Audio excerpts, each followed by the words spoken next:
Olá pessoal, tudo bem? Bem-vindos aí a mais uma aula do Estude Info. Hoje, continuando com o Windows 10, a gente vai falar sobre as configurações e as ferramentas de sistema, tá? Configurações, antigamente elas estavam todas agrupadas no painel de controle do Windows, tá? Agora, como o Windows 10 ele é multiplataforma, né? A gente tem as configurações aí dos outros aplicativos para dispositivos móveis, como por exemplo o Android e o iOS, né? As configurações ficam armazenadas no menu Configurações. Então, o Windows 10, para tentar aproximar, também criou esse menu novo aí, Configurações. O painel de controle ele ainda tá ativo, tá? Mas por padrão ele é oculto no Windows 10. Se você digitar painel de controle, ele vai lá abrir as mesmas opções que ele tinha no Windows 7, tá bom? Então, ó, o menu Configurações, né? Deixa eu ativar a canetinha aqui para mostrar para vocês, ficar melhor, né? Ele me dá o que, ó? Ele me dá a conta da Microsoft, né? Quando o Windows é original aí, ele te dá as suas informações, né? Seu nome, a sua conta. O OneDrive, quando você tem ele instalado, você pode gerenciar por aqui. O Windows Update, né? Que são as atualizações, ó. Aqui ele já dá alguns alertas, né? Ó, tem uma atenção necessária aí. Depois vocês vão ver nas próximas aulas, na aula de Windows Update, por que tem uma atenção necessária aqui, tá? Tem atualização que eu não fiz ainda. Tem as recompensas, né? E a navegação na web, ó, que você pode fazer uma restauração aí seus navegadores, deixar o aplicativo padrão com o Microsoft Edge, tá? Se quiser localizar alguma outra configuração específica, você pode digitar aqui, ele já busca para você, né? A gente tem, ó, configurações de sistema, onde eu posso alterar a minha aparência da tela, a resolução da tela, né? Sons do sistema, as notificações, energia, né? No caso aqui de dispositivos móveis ou notebook, você pode alterar o perfil de energia do Windows, alto desempenho, economia de energia, tá? Dispositivos são aquelas peças, os itens de hardware que estão conectados aí, né? Os periféricos que estão conectados no meu computador, eles podendo ser sem fio, né? No caso que são os dispositivos conectados via Bluetooth, impressoras, mouse, né? Tanto faz aí, com fio ou sem fio, certo? E outras coisas, colocou câmera também, ele vai aparecer aqui. Telefone, né? Lá ele já deixa eu vincular meu Android, né? Então se eu colocar um dispositivo Android, ele já deixa parear os dois, né? A gente pode também, ó, parear com iPhone, né? Então, ó, para trazer, né, de novo, que os usuários de Android e iPhone para Android e iOS para mais perto do Windows, né, deixar mais próximo, a gente tem essa opção aqui pra gente, né? Rede, ó, que a gente tem Wi-Fi, modo avião. Aqui, ó, modo avião para computador não faz muito sentido, né? Mas para dispositivos móveis aí, como os smartphones, né, você vai pegar um voo, alguma coisa, não tem. Ele fala para deixar no modo avião quando a gente vai aterrissar, quando a gente vai decolar, né? Daí a gente corta todas as conexões aí, beleza? Modo avião, VPN, né? Que eu já falei para vocês como que funciona uma VPN lá na aula de internet. A personalização, ó, que eu posso alterar a minha tela de fundo, a tela de bloqueio, as cores aí do meu sistema, né? Cor da minha barra de tarefas, cor do mouse e assim vai. Os aplicativos, ó, que aqui eu posso instalar e desinstalar aplicativo, né? É o que eu tenho aí de programa. Definir quais programas são os padrões, ou seja, quais programas abrem determinados tipos de arquivos. Por exemplo, eu quero que o Paint abra todos os arquivos de imagem, aí você vai definir aqui. Eu quero que o Word abra todos os arquivos de texto, você vai definir aqui, tá bom? Os recursos opcionais, então, são outras opções de uso do seu microfone, alguma coisa assim, quais aplicativos você permite que façam isso, né? Você vai ter também essa opção aí, aqui na parte de facilidade de acesso, tá? Então, ó, contas também, né, que a gente pode adicionar mais de uma conta da Microsoft, pode fazer a sincronização de outra conta, conta de trabalho, né, que é diferente da conta do trabalho, da conta pessoal, né, família, que aí a Microsoft ela permite com que você tenha um gerenciamento a partir da família, né? Você coloca lá um usuário como sendo o gerente, mas você pode colocar todos os outros ali como sendo parte da sua família, todo mundo compartilhando a mesma assinatura, tá? Hora idioma, que aí tem os dispositivos de fala, né? Que no nosso caso aqui é a Cortana, são nossos assistentes, né? Que daí a gente vai definir em qual região, data também a gente pode colocar, o idioma da minha fala, né? Se eu quero colocar ele em português, se eu quero colocar ele em inglês, né? A parte de jogos, né? Que é o Xbox Game Bar. Então o Xbox Game Bar ele já vai também ter algumas configurações até para você fazer o sincronismo com o seu dispositivo de jogo aí, o Xbox, tá? Então a Microsoft tenta mesmo trazer tudo junto para que o Windows seja amplo, né? E tenha um alcance aí em todos os dispositivos dela. Capturas, né? Eu posso fazer captura de tela, posso fazer uma gravação de tela, posso fazer uma gravação de áudio, né? Modo de jogo aí, que é aquele modo não perturbar, que não fica nenhuma notificação aparecendo. As facilidades de acesso, que são os menus aí que a gente tem. Toda a parte de acessibilidade, né? Que é o narrador, lupa, alto contraste, né? Então eu posso dar zoom, conforme eu vou passando o mouse ele vai narrando para mim. O pesquisar, que ele vai localizar arquivos e permissões de arquivos. O privacidade, ó, que ele entra de novo naquela parte que eu falei de câmera, né? Localização, ó, localização via GPS. O notebook ou o computador de mesa não tem um GPS, né? Mas dispositivos móveis têm. Então são aquelas configurações para dispositivos móveis, né? Para smartphone e para tablet. Câmera, microfone, que vai definir quando que ela pode ser usada, qual aplicativo que vai poder usar, né? Mesma coisa que a gente coloca ali nos aplicativos também. Então a gente tem todas essas opções aí. Além da atualização e segurança, que a gente vai ver o Windows Update, a recuperação de arquivos, o backup de arquivos, né? Quando eu estou fazendo uma cópia de segurança é um backup, quando eu estou pegando essa cópia de segurança e voltando para o meu computador é uma recuperação aí, beleza? Então são essas configurações aí. Tudo, né? Todas as configurações do Windows, tudo que você quer fazer de configuração aí de ferramenta para deixar o computador facilitar o uso, deixar ele um pouquinho mais rápido, né? Manutenção dele, a gente vai encontrar através do configurações. Falando em ferramentas, a gente tem algumas ferramentas do sistema aí que eu vou falar mais para frente para você, ó. Mas agora destacando um pouquinho dessas configurações do menu novo, tá? O que a gente tem de diferente, ó? A gente tem, por exemplo, ó, o local, né? Que eu falei que é a localização via GPS. Isso não tinha nas versões anteriores. A gente tem a Cortana, que também não tinha nas versões anteriores, que é o assistente virtual do Windows, né? Cortana aí ela equivale ao Google Now, né? Ou a Siri do iOS, né? Google Now de dispositivos Android e a Siri do iOS. Assim como a gente tem também a Alexa dos dispositivos da Amazon, tá? Então a gente tem aí o assistente virtual, a assistente virtual do Windows, né? A Cortana, certo?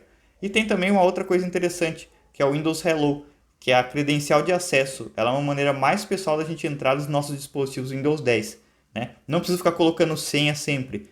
A partir do momento que isso daqui está configurado e ele identificou a minha conta, identificou meu rosto, identificou a minha digital, né, através de biometria, quando eu chego em um computador que está com o Windows Hello ativado e configurado, ele viu meu rosto e vai falar, ó, é o Matheus. Ele já vai entrar na minha conta da Microsoft, vai fazer toda a sincronização de perfil de usuário, de configuração de tela, de cor, tá? Vai deixar ele do jeito que é a minha configuração pessoal, tá? Então a gente recebe um nível de segurança aí empresarial, sem precisar ficar digitando uma senha, né? Através da nossa biometria, certo? E aqui é legal que ele pega todas as configurações, fica bem bacana esse Windows Hello, tá? Utilidade nova aí. Falando das ferramentas do sistema, né? Que eu falei que eu ia abordar um pouquinho mais para frente, tá aqui, ó. Né? As principais ferramentas do sistema são limpeza de disco, que ela vai permitir apagar arquivos e programas, né? Arquivos temporários da lixeira ou que são pouco usados para liberação de espaço no meu disco rígido, tá? Então, ó, a gente vai lá no disco C, né? Lá dentro do computador, lembra lá no Windows Explorer? Clico no computador, clico com o botão direito em cima do disco C, ele vai me abrir as propriedades, tá? A primeira abinha que ele pega é essa geral. Se eu clicar aqui em limpeza de disco, ele vai abrir a janelinha da limpeza de disco e vai me dar, ó, as opções que eu posso apagar de arquivo para liberar espaço, ó, né? Repara que eu tenho uns arquivos aqui, ó, limpeza do Windows Update, arquivos de log, né? Que ocupam bastante espaço. Esses são os arquivos que a gente considera que são pouco usados, tá? Não é arquivo pessoal, né? Ele não mexe nada de arquivo pessoal. Ele só mexe em arquivo de sistema. Por que esses arquivos continuam lá? Quando a gente está fazendo uma atualização, o sistema está fazendo uma instalação nova, né? O Windows Update está fazendo uma instalação nova de algum arquivo ou de alguma funcionalidade. Se não funcionar, se não der certo a instalação, ele tem que reverter. Então esses arquivos continuam lá para caso ele precise fazer essa restauração, tá bom? Depois que uma vez ela foi aceita e funcionou ok, esses arquivos aí eles não são mais necessários, mas eles continuam lá no computador, tá bom? Então quando a gente executa a limpeza de disco, ele vai embora esses arquivos aí, junto com o temporário, né? E junto com os arquivos da lixeira, né? Então cuidado aí se você armazena coisa na lixeira ou fica entulhando ela lá e não apaga nunca. Quando o seu disco começar a encher, ele vai fazer o quê? ele vai tentar executar essa ferramenta aqui de maneira automática, tá? Aí ele apaga a lixeira. Então vai tudo embora que você tinha armazenado na lixeira. A lixeira não é lugar de guardar as coisas, tá bom? A gente tem também o verificador de erros. Ainda lá nas propriedades do disco C, né? Quando a gente vai na aba, a gente muda aqui do geral para o ferramentas, ele vai me dar essas duas opções aqui de ferramenta, ó, a verificação de erros e o otimizar e desfragmentar a unidade. A primeira, o verificador de erros, ele vai varrer a minha unidade em busca de erros, defeitos ou arquivos corrompidos. E caso ele encontre, ele pergunta se quer que tente corrigir, tá? Às vezes ele tenta corrigir o arquivo, mudar de lugar, né? Quando é disco rígido, às vezes está com falha naquele local do disco, ele tenta mover o arquivo de um lugar para o outro, né? E daí ele isola aquele local do disco, que daí eu não consigo mais colocar arquivos lá. Porque às vezes acontece o seguinte, quando um local do disco está corrompido ou ele está com defeito, eu posso até gravar o arquivo, né? Ele deixou gravar, só que depois ele não vai conseguir ler. Então não adiantou nada, eu gravei no nada aí praticamente, tá? E a outra ferramenta que é o otimizar unidades de disco, que ele era conhecido antigamente como desfragmentador de disco, tá? O desfragmentador de disco funciona da seguinte maneira. Quando a gente tem um computador novo, né? Chegou o computador lá na casa e ele utiliza aí ele utiliza um HD ou um SSD para armazenar os arquivos vão sendo armazenados sempre de maneira contínua, tá? Então ele pega um arquivo, grava um pedaço aqui, aí eu pego outro arquivo, gravo ele aqui na frente, pego outro e gravo ele na frente, né? Só que a minha operação de manipulação de arquivo, ela não é só gravar arquivo, eu também consigo excluir, tá? Então quando eu excluo o arquivo, eu vou deixando alguns espaços em branco, né? Quando eu deixo esses espaços aí vazios, o que acontece? O meu disco rígido vai ficando com esses fragmentos, tá? Aí quando ele está totalmente ocupado de espaço contínuo, a única maneira que ele tem de salvar ainda arquivos é dentro desses espaços onde eu fiquei tirando o arquivinho, né? Aí se o arquivo for maior do que aquele espaço em branco, aí ele divide o arquivo nos espaços, tá? Isso vai gerando o quê? Fragmento de arquivos, tá? Então como que a gente faz? Esse desfragmentador, ele tenta reorganizar. Lógico que eu tenho que ter espaço disponível, espaço livre no meu disco, para ele fazer essa movimentação, essa cópia de arquivos aí, tá? Por exemplo, os arquivos que estão tudo picotadinho, todo fragmentado, ele vai fazer assim, ó, vou jogar esses fragmentos todos aqui numa área em branco, vou juntar esses daqui que são todos contínuos, e aí todos esses fragmentos, eu sei que eles fazem parte do mesmo programa, vou juntar ele aqui na frente. Aí quando o disco for ler, o que ele faz? Em vez de ele ficar lendo pedacinho por pedacinho, ele vai ler de novo, de maneira inteira, aquele arquivo, tá? Então tenta transformar os arquivos fragmentados em arquivos contínuos, tá? Por padrão, o Windows 10 faz isso periodicamente no nosso disco. Então, ele já tem um sistema um pouquinho mais inteligente do que as versões anteriores que a gente precisava ficar fazendo, tá? Ele já faz periodicamente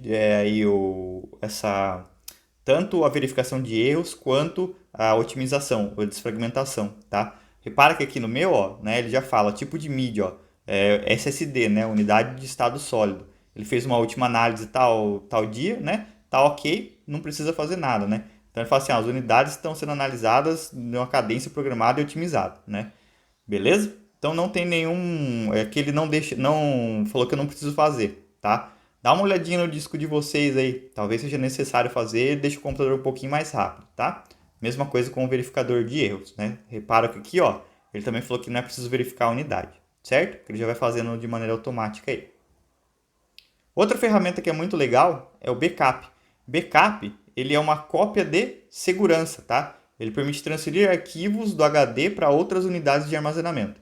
Aqui, ó, não é o copiar e colar em pendrive, tá? É um programa que ele vai de tempos em tempos, né? Ou você programa ele de acordo com o que você quer, se quiser executar uma vez ou de tempo em tempo, que ele vai fazendo a cópia dos seus arquivos em outro local de maneira automática, tá? Você não precisa ficar lá escolhendo o arquivo e ele vai. Você vai escolher uma vez só e depois ele faz a cópia para você. Você não precisa ficar apertando Ctrl+C, Ctrl+V todo dia lá, certo? Então, o que ele deixa de fazer? Ele deixa eu adicionar uma unidade. Aqui é interessante, ó, que eu posso colocar um HD externo, posso falar que ele vai fazer backup em um DVD, posso falar que ele vai fazer backup em um pendrive e posso falar que ele vai fazer backup também na nuvem, tá? Então, ó que legal. Como assim ele faz backup na nuvem? Através do OneDrive, tá? Ele joga lá os seus arquivos na sua pasta do OneDrive. Aqui eu consigo fazer backup, ó, tanto de arquivos quanto de configurações, né? Então ele deixa de fazer, às vezes ele tem um tipo de backup que chama backup de imagem, que é o backup inteiro da imagem do seu computador. É inteiro do jeito que está seu computador, ele faz a cópia, igualzinho, tá? Então daí quando você for, tipo, eu comprei outro computador, você quer restaurar essa cópia, você restaura lá no outro computador, a imagem fica igualzinho o seu computador anterior, tá? O backup de arquivos, você escolhe quais pastas ou quais arquivos você quer fazer nessa unidade nova aí, tá? Existem tipos de backup, que, por exemplo, o backup incremental, que ele vai fazendo só a cópia dos arquivos que são alterados durante o dia. Aí você escolhe a frequência, quero fazer todo dia, quero fazer toda semana, quero fazer todo mês, tá? Você vai escolhendo aí. Como eu trabalho bastante com segurança, lá no trabalho a gente tem esse backup aí, tanto em nuvem quanto em unidades externas do nosso servidor de arquivos. E a gente faz todo dia, pelo menos 2 vezes, né? Às vezes alguém faz alguma coisinha lá e está no backup ainda, né? Então, ó, só que a gente faz só de arquivos que são alterados, né? Que a gente tem um fluxo muito grande de dados. Então, imagina lá, eu copiar 6 terabytes de arquivo todo dia. Não ia vencer, né? Ele nem ia terminar um, já ia querer começar outro, tá? Não ia fazer backup nunca, beleza? Então, aí são as opções de backup que a gente tem, beleza? Se você nunca viu essa ferramentinha aí, ela é muito útil quando a gente precisa salvar salvar o computador em si, né? Que a gente faz a cópia dele e depois a gente faz a restauração em outro, beleza? Então, essas são as principais ferramentas aí do sistema. O backup, o desfragmentador de disco, o verificador de erros, né? E a limpeza de disco aí, tá? Então, ó, a gente também tem as configurações que eu falei para vocês, beleza? Fiquem atentos aí que eu já vi algumas questões falando sobre backup e sobre o desfragmentador de disco, tá bom? Vejo vocês na próxima aula.